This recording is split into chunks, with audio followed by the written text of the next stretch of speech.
on va dire que malheureusement ou heureusement, mais l'accident m'a bonifié parce qu'avant j'étais trop limité dans ma façon de penser. Quand je faisais de la moto, j'avais pas notion des blessures graves. Pour moi, il pouvait y avoir que des fractures même de fémur, c'était pas grave, c'était un coup et hop.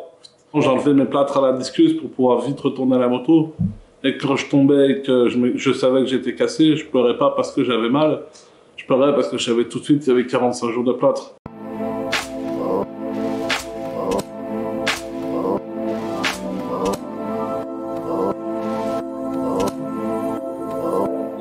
La semaine avant mon accident, je suis tombé fort lors d'une course. Je suis tombé, j'ai eu une perte de connaissance de 10 minutes. Et en rentrant le dimanche, j'ai dit à ma mère, faut que j'arrête mes conneries, ça va mal finir.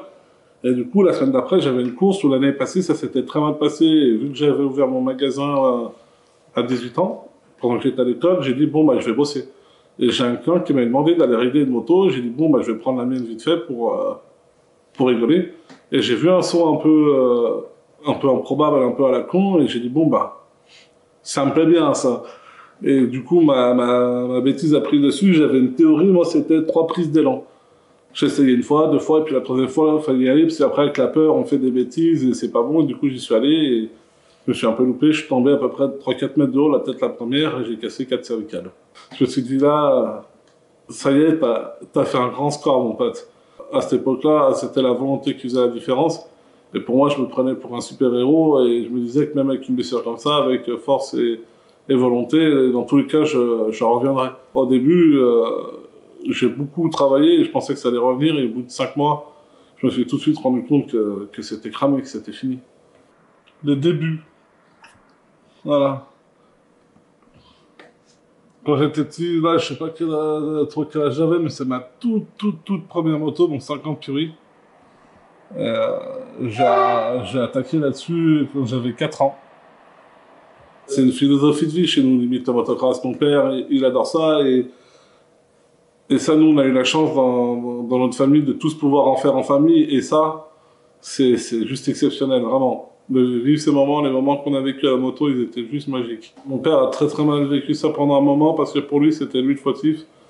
Et je lui ai beaucoup expliqué, je lui ai dit, mais tu sais, si j'étais jeune et fougueux et stupide, toi, tu y es pour rien, toi, tu m'as donné la passion, tu m'as jamais obligé à faire ce que j'ai fait, ça, c'est moi-même qui ai décidé, j'étais assez grand pour prendre mes décisions, toi, t'as pas à t'en vouloir, même tu peux être content, parce que j'ai vécu des choses à la moto qui sont trop fortes.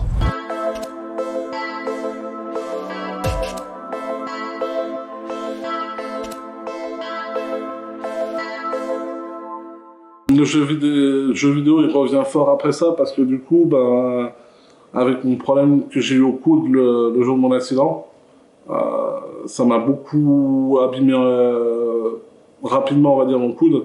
Et je pouvais plus pousser et dépasser mes limites là-dedans, alors que j'aimais beaucoup. Et c'est vrai que le jeu vidéo, ça m'a permis de retrouver un peu justement ce que j'aime dans la compétition, être toujours forcé. Et là, j'ai retrouvé un endroit où justement j'avais ce retour de sensation, même si c'était pas du sport. Le fait de sentir une progression et d'aller travailler et de m'améliorer, ça faisait vraiment du bien.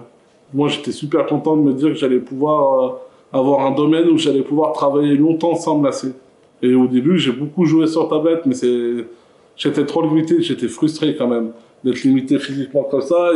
Et c'est là où j'ai demandé à ma chérie de regarder sans conviction, parce que moi, je pensais pas que ça existait, de me trouver des solutions justement pour pouvoir jouer sur console ou PC. Au tout début, ce qui avait été découvert par ma chérie, c'est un quad stick. C'est ce que j'utilise à l'heure d'aujourd'hui. Du coup, après, j'ai voulu trouver une autre solution. Et là, on a trouvé des joysticks analogiques. Et je me suis dit qu'avec ce système à la bouche, avec toutes les fonctions à la bouche et les boutons que j'ai là, je me suis dit que si j'arrivais à compiler tout ça, ça allait être monstrueux, j'allais être une machine. Donc là, on ne voit pas, mais à ma main gauche, j'ai le joystick qui me permet justement de déplacer. Après, à la bouche, en fait, je vais avoir tout ce qui gère la caméra comme ça. Au milieu, quand j'inspire, ça met la visée. Après, quand je souffle au milieu, je saute. Quand je souffle à droite, ça change d'arme. Quand je souffle à gauche, ça fait les drones. Et quand j'inspire, c'est les coups de crosse. Et après, pour m'asseoir ou m'allonger, c'est à la lèvre en bas. Moi, ce qui m'apporte vraiment, c'est l'échange avec les gens. En fait, j'aime bien échanger avec les gens, discuter de leur métier, de la vie de tous les jours. et montrer aussi justement que c'est pas parce qu'on est en situation de handicap que notre vie est terminée. Salut les potes, comment ça va? Est-ce que vous allez bien? Du coup aujourd'hui on va faire un petit stream les gars. Ouais, ça va bien de voir, attends. Salut Guigui, comment tu vas?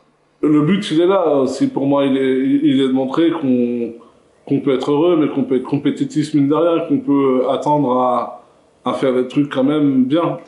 On va dire ce que j'aimerais arriver à faire dans les prochaines années, ça serait d'arriver à organiser des énormes événements avec des gros streamers pour pouvoir récolter pas mal de fonds pour justement aider les autres personnes en situation de handicap à financer leur setup parce que ça coûte quand même un certain budget. Ça serait juste énorme, énorme.